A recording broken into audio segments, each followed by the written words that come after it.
You're not touching me, bro. Get off me right now. I guess we're not. He said, call me stupid one more time. So I looked at him funny and I was like, stupid, stupid, stupid. That's the exciting part of policing. It's to make it more peaceful for the community to go about their everyday lives. You've heard me talk about corrupt cops, but what about an entire police department? He decides to pass me and off!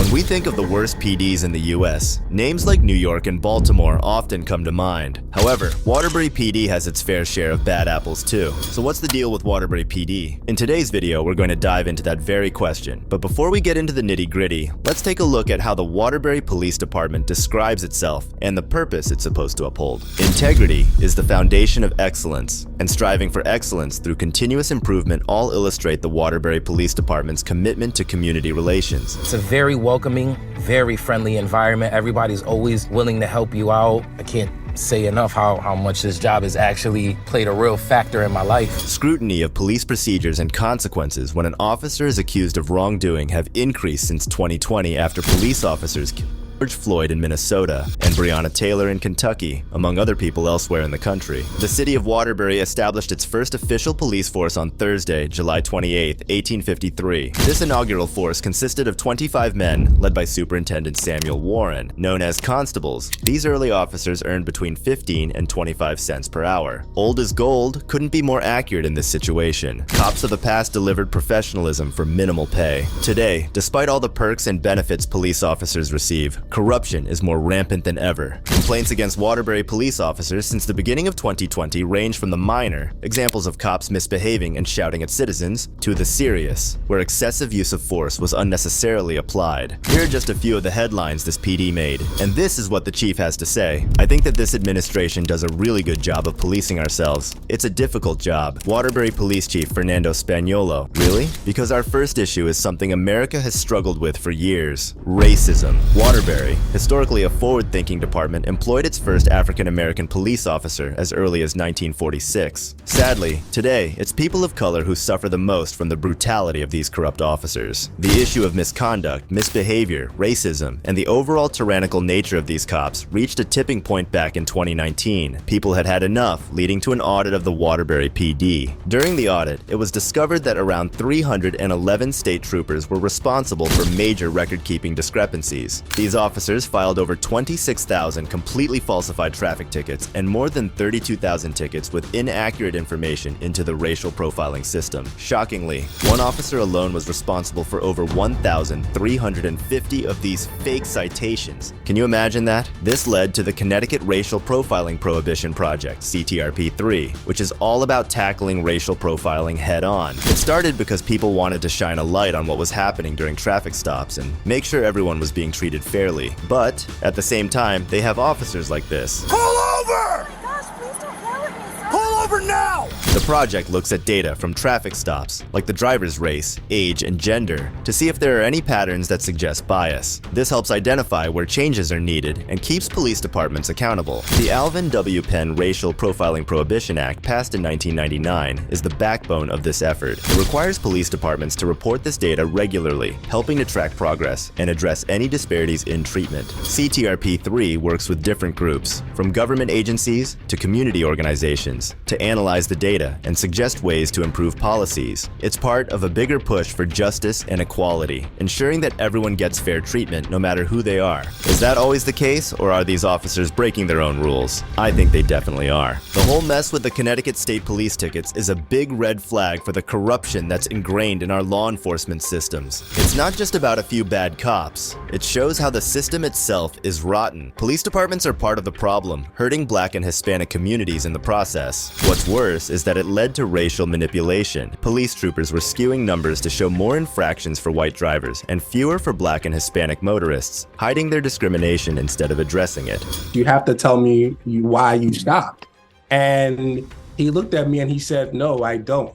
By law, I don't have to tell you why I stopped. I think a lot of times when people are pulled over, they get nervous, they get anxious, they make mistakes, especially in predominantly communities of color where there's tension between the police and civilians at times. So we just think that it would be a good idea. Institutional cover-up revealed not just individual misconduct, but institutional complicity, protecting those involved instead of addressing the issue transparently. The mayor of Waterbury, Neil O'Leary, said he believes the Internal Affairs Division does a very good job rooting out bad apples, as have past police chiefs. Let me just show you this guy. This is a serious matter, sir. You gonna talk to the police chief about it? He won't release my phone to me. I'm from New York. No. I'm from New York. I'm the mayor, not the police chief. But you can advise the police chief to. It's an unlawful arrest, The sir. mayor does not advise the police chief. The mayor. Does he work at your behest? Have a nice day. And now take a look at this again. That's the exciting part of policing. It's to make it more peaceful for the community to go about their everyday lives. I don't need to say anything about these liars. The Waterbury Police Department has nothing to hide, he said. Well, except for these trooper names that he tries so hard to protect.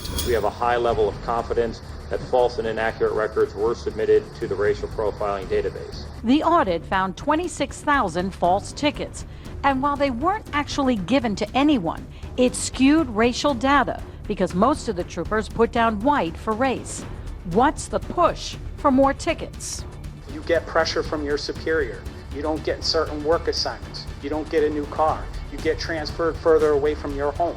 We're talking about hundreds of our officers that's alleged of engaging in this kind of behavior. And if in fact it is true, I think those individuals should not be in law enforcement. A highly detailed report following an independent investigation states that the police ticket controversy was largely a problem of sloppy record keeping, mistakes, and lack of training, and not intentional misconduct. While prompting legislative hearings and a federal investigation, these actions are seen as insufficient band-aids on a gaping wound, without addressing the root of the problem.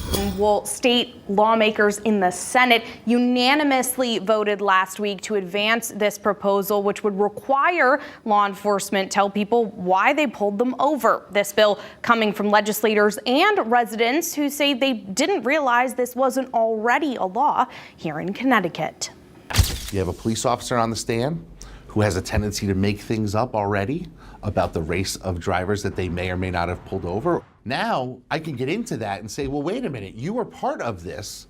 Maybe you aren't necessarily telling the truth. At least it gives me something to go on. But we don't stop with only lying troopers. Here we have angry officers who think they can get away with anything, which I guess you can if you're in Waterbury. In this parking lot right now. I'm so sorry. Pull over! Gosh, please don't yell at me, sir. Pull over now! On the 13th of December, 2022, Officer James Hinkle was in charge of directing traffic at an intersection in Waterbury. This is when he sees a car rushing through the intersection, not hailing to his command, and Hinkle went on to do something with a huge consequence.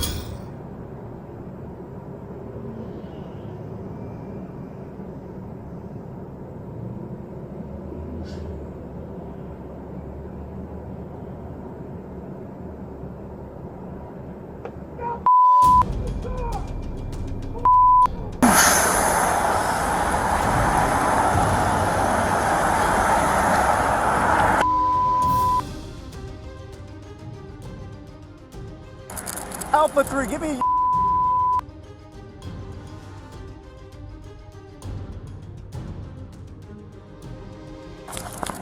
pull over!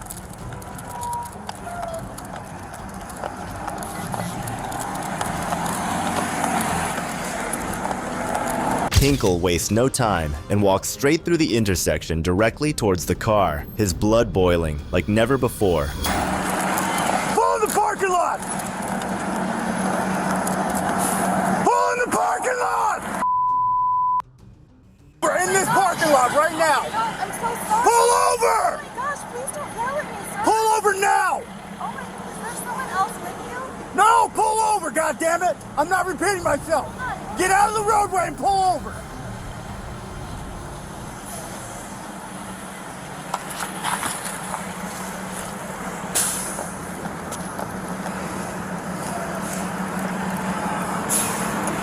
Turn the car off. Alpha 3, I'm already got 1 unit stopped. You need to get up here for traffic. License and registrations now. Even when directing her off the public roads, he has no care for how the woman is feeling scared or worried at this point. If only his tone was less menacing. Did you not see this bright yellow vest standing in the middle of the street? No, I did. I thought you were waving. No, this means stop. This means stop. I didn't see that until I was already past. And then you still drove by me. I'm so sorry, sir. I didn't. License and registration now. Hold on. Sorry. Give me a second, okay? No, license and registration now. Okay. You almost ran over an officer standing in the middle of the street. I'm so sorry. I didn't realize what was going on. That was very confusing. It's a bright yellow jacket standing in the middle of the street. What don't you understand? All the other cars were going. No, they weren't. You were the only vehicle coming from that way. You almost ran me over in the middle of the street.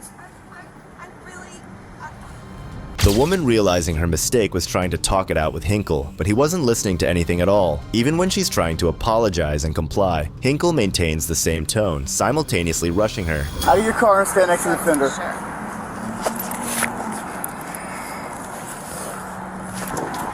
Where do you work? I work for a clothing company in California. What are you doing here today? I'm going to Target. You're going to Target? Yeah, to do a pickup. What is such an important factor that me standing in the middle of the street, Sir, stopping you, and you try to run me over? Sir, I swear. And then you looked at me, you waved at me, and then you kept going anyway. I swear I was not trying to run you over. I thought the cars were going. I'm telling you to stop in the middle of the street, and you wave at me and keep going. I saw your hand before, and it was too late to stop. And No, it wasn't. You were doing 10 miles an hour, and you still drove by me. You didn't even attempt to stop your car. Sir. You're lucky you're not in handcuffs right this second. If the woman was less remorseful about the whole situation, perhaps this kind of response from Hinkle could be understood, but he keeps bulldozing her, bringing her to the verge of tears. My kids, why they don't have a dad a week before Christmas? Because you're trying to run somebody over. Sir, I promise. You see the bright lights flashing in the middle of the street? That means use caution, there's a cop out there.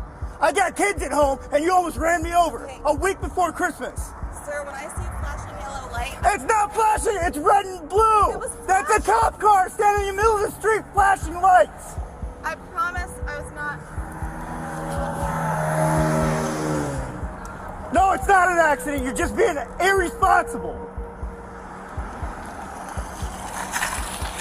He keeps on shouting at her, and some more before backup arrives on the scene. And then waves at me and still tries to drive by me. Run her, please, and make sure she's valid. What is it, Nate?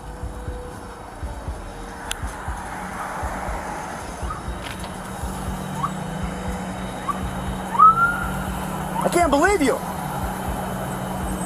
A week before Christmas, I almost get ran over. I got 2 kids at home waiting for me to come home tonight. Sir, I'm very sorry. I thought. Sorry doesn't break it. You looked right at me and still decided to drive by me. No, you weren't! I was in the middle of the intersection! Hinkle cannot contain himself whatsoever. He takes intervals to rest his throat just so that he can continue to shout at her, louder and harder every single time.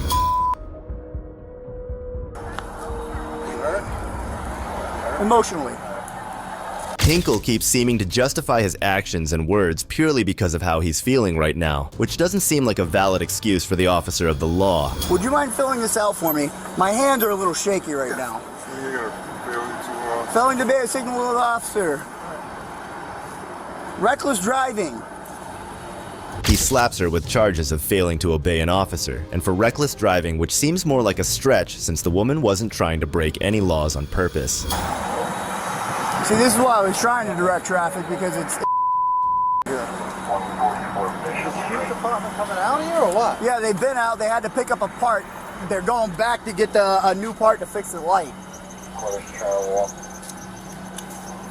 I was out here for 25, 30 minutes I doing heard traffic. you. Could you get so? Yeah. 30 minutes doing traffic and almost got ran over once. Everybody else, no problem, no problem. Vehicle hit a dog and took off. Neighborhood. Anytime you see flashing red and blue lights in the middle of the street, it means there's cops present. What should I say? No, stop talking, stop talking. And it means you need to pay attention because there's going to be police officers out and about, okay? This bright yellow vest, it's very, very bright. It's neon yellow because it stands out, okay? I'm standing in the middle of the street telling you to stop. That means stop. I'm not waving hi, Merry Christmas. This means stop. Listen, this means stop. okay? When you see me do this and try to get your attention and stop you again, it doesn't mean wave back to me and keep driving by me. It doesn't mean that. I'm not waving Merry Christmas, keep driving. Stop. Hinkle still doesn't give her the time of the day to let a single sentence out. Instead, he just wants to lecture and bark at the poor lady. Stop. Yes, I'm sorry. Then what were you doing in your I vehicle? was paying attention to the cars in front of me. There were no cars in front of you. There were 0 cars in front of you. You were the only vehicle traveling on that road for 5 to 100 feet. There were no vehicles in front of you. Okay. No, there wasn't. Okay. Okay. The lady wisely decides at this point that there's no use in trying to fight this uphill battle with Hinkle, but it was not as if she was willing to forget about the whole incident altogether. She proceeded to report him too. Following, the Department of Internal Affairs decided after their investigation to terminate Officer Hinkle for his verbal abuse on that day, but they don't seem too keen on their decision. Turns out, they want to reinstate Hinkle. The termination of the officer, James Hinkle, should be reduced to a 120-day suspension. The State Board of Mediation and Arbitration found on April 5th. Why even punish him? He did nothing out of the ordinary, just something every Waterbury officer does. But Hinkle wasn't the only officer with bad run-ins with citizens. Many have come out with their stories regarding Waterbury and its tyrants. Just take a look at these comments and reviews that people have made regarding the PD. Or this incident. My team exclusive, a Waterbury man preparing to file a federal civil rights lawsuit against the Waterbury Police Department. Now, his attorney claims the man was viciously assaulted inside the Waterbury jail. Channel 3 Eyewitness News reporter Cassidy Williams is here to break down the video of what happened. Cassidy. 25-year-old Elijah Guadalupe was in the jail on an arrest warrant for criminal trespassing and resisting an officer after court records say he was filming inside the parole office and refused to leave. His attorney shared with us 2 body cam videos of what happened inside the jail. We want to warn you, the video is graphic. Turn around. You're not touching me, bro. Get off me right now. I guess we're not. Are you stupid? I didn't get a phone call. And then when he finally came over to my cell, he said, call me stupid one more time. So I looked at him funny and I was like, stupid, stupid, stupid.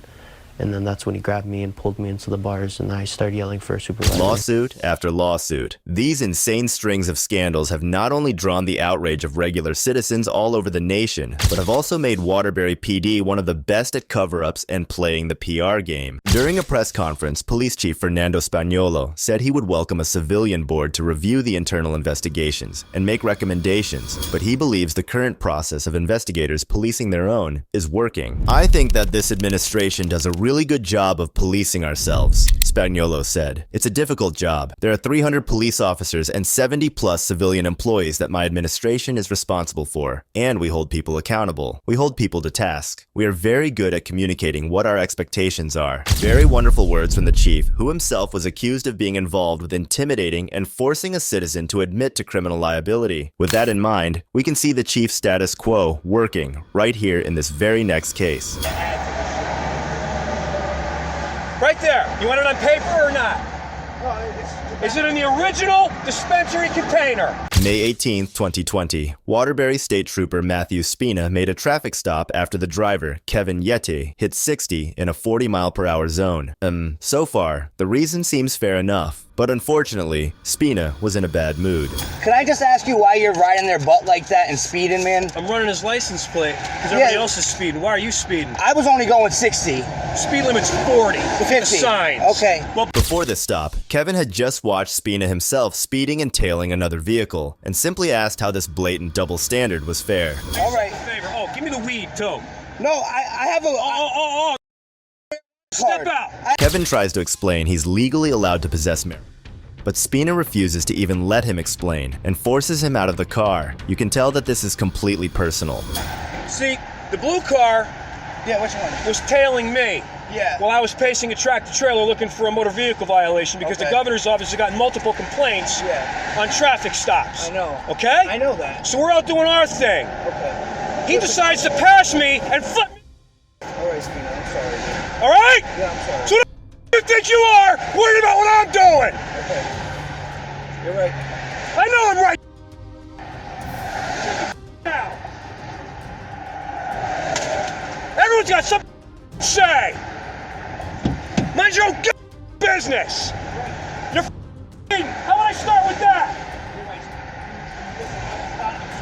No, I was following that kid for a reason. And if you hadn't done that stupid stunt, I'd be with him right now. But no, you just couldn't leave it alone, could you? You had to be a arrogant. Spina detains Kevin and begins to rant about his earlier road rage incident with a tractor trailer. Since when did cops have the right to turn citizens into their forced therapists? An ironic example of a literal captive audience. Dispensary container.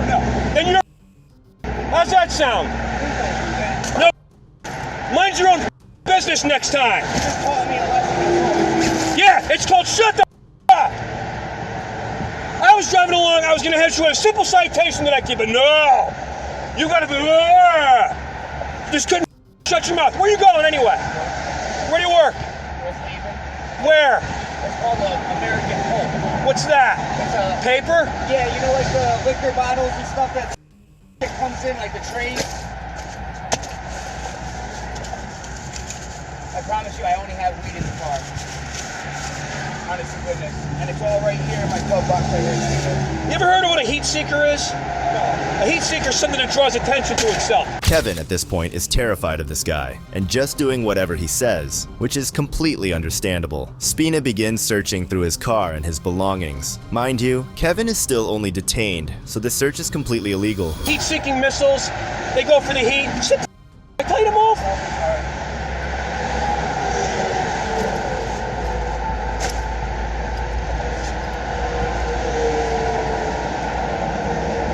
Why am I speeding? I'm doing my job. Connecticut General Statute 14-298 allows law enforcement officers to disregard the traffic laws in the performance of their duties. How the am I going to catch a speeder if I'm not speeding? You late for your job at NASA with physics? You're right, man. Where do you want this doesn't get trashed? That's my advice. I can tell. I don't want to get ruined. Unbelievable. It just never in the fucking job. I got 14 months. I can't wait to be done. This ought to tell you why our department, instead of having 1,300, has 850 right now. There's a clue to the public.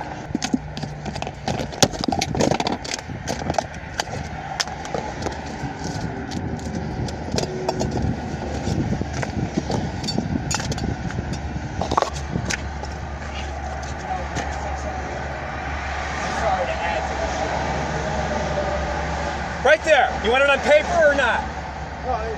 Is it in the original dispensary container?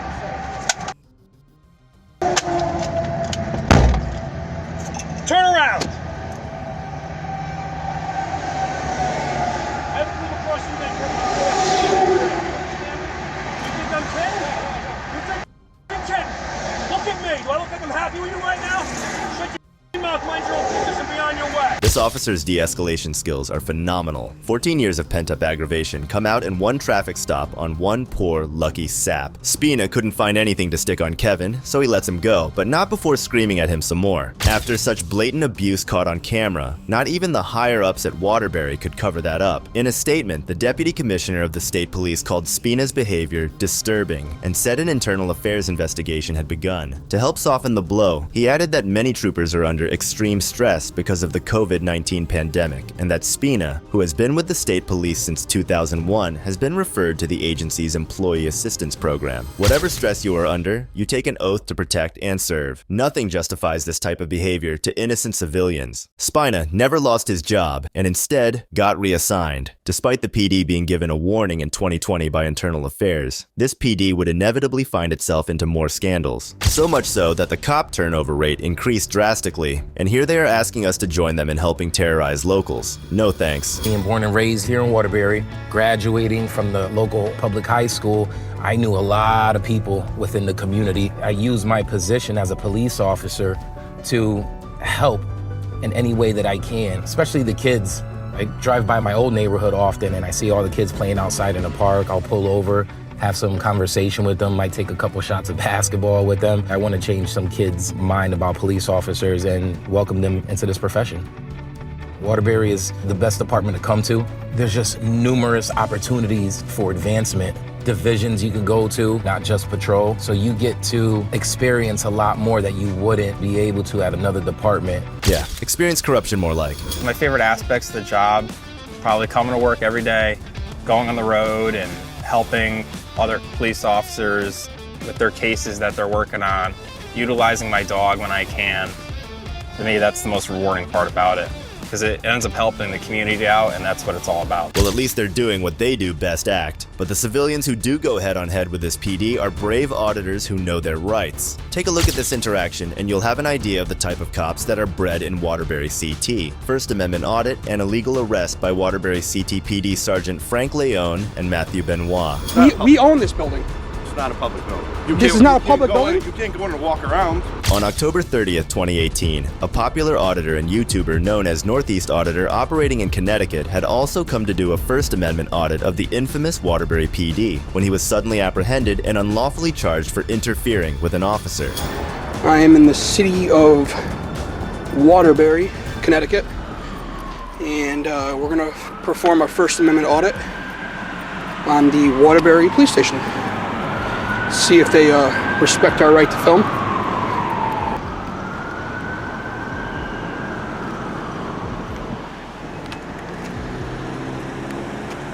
Officer coming out right there. That's pretty good, no issue so far. So obviously someone drove out, saw us there, didn't say anything, so that's what we want to see. I always say in my videos that, you know, I'm not one of those that's out trying to stir up trouble. You know, if I had it my way, it wouldn't make for the best videos, but we would have no contact and people would just leave us alone. Because at the end of the day, that's what we're all going for. Just the ability and the idea that, you know, we're not going to get messed with when we try to film. The audit surprisingly starts off pretty good so far. As we can observe, he's peacefully filming on public property and not harming or interfering with anyone's business. And no one is interfering with his, but unfortunately, it wouldn't stay this way. What are you taping? Just getting footage. Oh, it's like just of the building? Or Yeah. Any specific reason? Just getting content for a story. What kind of story? Well, it's not published yet, so I'm not going to divulge what it is. What's your name and badge number? Sergeant Frank Leone. Thank you. What's your badge number? 738. Thank you. You got ID on you? Yeah. No. Yeah. We need ID. We need ID. For a First Amendment protected activity? Well, it's actually a security issue. Security issue? Yeah, you're videotaping the police station. I'm a journalist getting content for a story. Which is fine. So you have no problem then giving us Why would I have to give you my ID for performing a legal activity? How do we know it's legal? I'm on a public sidewalk. How do we know you're not planning on blowing up the building? Shooting up I mean, I have no ill will, if that's what you're asking. What's always a shock is how little these cops often know about their own statute of laws, leaving it on the citizens to school them about First Amendment activities. That's the beauty of the Constitution. You don't need to know that, right? I'm filming in a public... Okay, and we're legally asking you for your ID. And that's a lawful order? That is a lawful order. Are you sure? Yeah, I'm positive. Okay, well, I'm not going to provide my ID. Okay. There's no reason I haven't performed any illegal act. I'm on a public sidewalk, as you can see. Yes, filming the police department. Yeah. It's supposed to be secure. We don't want people coming here and This is shooting a the place public up. building. Yes. Yes. Yes, that and there is very public. It's a secure pub. building. We own this building. It's not a public building. This is not a public building? You can't go in and walk around. In the lobby? In the lobby? Yeah, in the lobby. Yeah. You're allowed in the This is a public building. I'm filming from the outside on a public space. You're not allowed to videotape the police station. You most certainly can. No, you're not. Can't actually. You sure about that? Yeah, absolutely. Okay. I am. You're sure about that as well? Yep. Okay. Well, I'm not going to provide my ID. I haven't performed any illegal activity. Can you articulate a crime I've committed, or? Reasonable suspicion. Of what crime? I don't know if you're about to blow up the building, if you're setting plans. Well, can you articulate a crime I've committed? You're videotaping secure areas of the police. That's not a crime. So I'm going to need you to let me know what crime I've committed. Reasonable suspicion. You do not have to commit a crime. Okay, am I being detained right now, or am I free to go? Yes, you're Okay, under what suspicion of what crime? Reasonable suspicion. I don't know. Are you why sure you're about out here. this? I'm positive. Okay. So this is gonna go one of- I would ask for a supervisor to come out at this point because. Okay. Yeah, so Well, provide identification or not. I'm not providing any identification. I've done nothing behind wrong. your back, you're being detained. Okay, that's fine.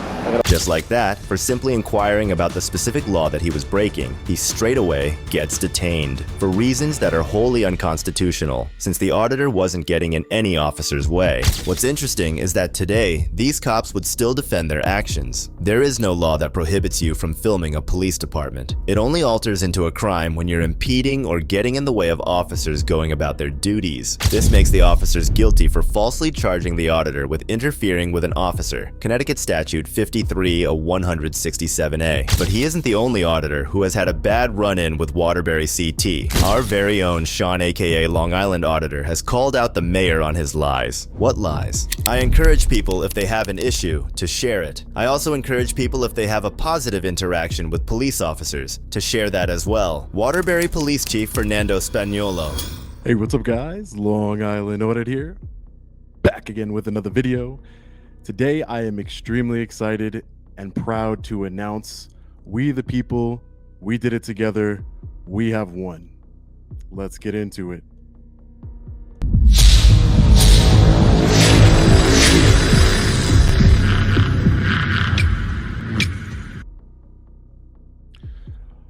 Alright guys, so I'm so excited.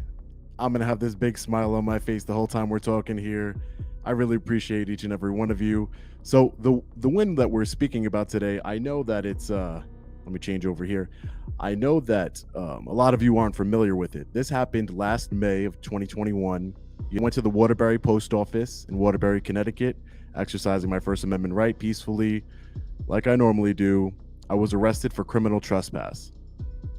My cell phone was seized, as well as my GoPro was seized from me. Until this day, I have not received those my property back. So that's very concerning.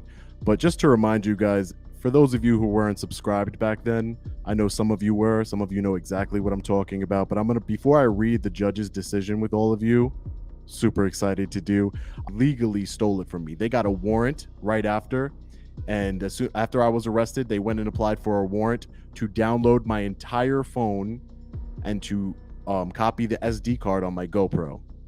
And yet still, after doing that, after getting this warrant, they still didn't give it back to me. So again, for those of you just joining, I was arrested last May when I first started the Waterbury Post Office. I was charged with criminal trespassing. I immediately tried to get a hold of the mayor. I even protested right here. This is back when I first started. This is I protested outside of the mayor's office. I mean, outside of City Hall. And I had this sign that said, "Your mayor is corrupt, ask me why." And I stood out there for about an hour or two, you know, just trying to get somebody to hear my story. This is before I had we the people were 220,000 strong just on YouTube, almost 50,000 on Facebook, 55,000 on TikTok. So now we are much stronger, united together. But at the time, knowing the chief and the mayor, of course they'd be hiding their dirt tracks. Take a look at this video. Hi, nice to meet you, sir. I'm sorry to bother you like this. I was unlawfully arrested yesterday, and my phone and my GoPro was seized from me for a trespass, sir. This is a serious matter, sir. You gonna talk to the police chief about it? He won't release my phone to me. I'm from New York. No. I'm from New York. I'm the mayor, not the police chief. But you can advise the police chief to. It's an unlawful arrest, The sir. mayor does not advise the police chief. The mayor. Does he work at your behest? Have a nice day. Does he work at your behest? Have a nice day, my friend. I'm coming inside, sir.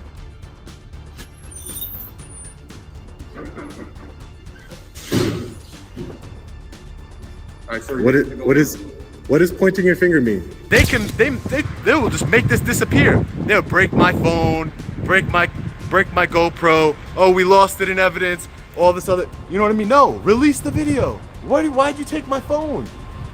I'm a businessman. I need my phone. You're trying to hurt my livelihood. You took my phone. All my information is on that phone. You know, if I could understand a police officer who's ignorant and doesn't know the law. We all know police officers don't get a lot of good training, right? It's unfortunate, but I could understand a police officer arresting me, you know, because he's ignorant and he lets his ego get involved. I explained to the police officer, I showed him poster 7. I explained to him I had a constitutional right. I explained to him, do not violate my rights, sir. He did it anyway. And I guess, you know, there's cops out there that, you know, they don't really care about the rule of law. They don't really care about the Constitution. And that's really sad. All I'm trying to do is peacefully exercise my rights. This is the United States of America. We need to understand that. Just obey, right? Yeah. That's never gonna happen. I don't obey anybody but God. Like, what, you're gonna break my phone, right? Because you can't erase it. It's locked. You're gonna break my phone. You're gonna delete my GoPro footage. What about the post office footage? What about that footage? You gonna make that disappear too? Come on, they can't hide from this. I've been to Nashville. Come back to Massachusetts. I'm gonna be in Massachusetts. Go watch the short. You're gonna see the mayor laugh in my face. Laugh in my face. Sir, there was an injustice that happened in your city. And you're gonna laugh in my face? Come on. That's how the mayor treats the people? He knew he was being recorded too. He don't care. These guys don't care. They don't care. None of them care. They don't care. Yeah, record me all you want. I'm gonna act like an asshole, and then you know what? They don't have consequences, right?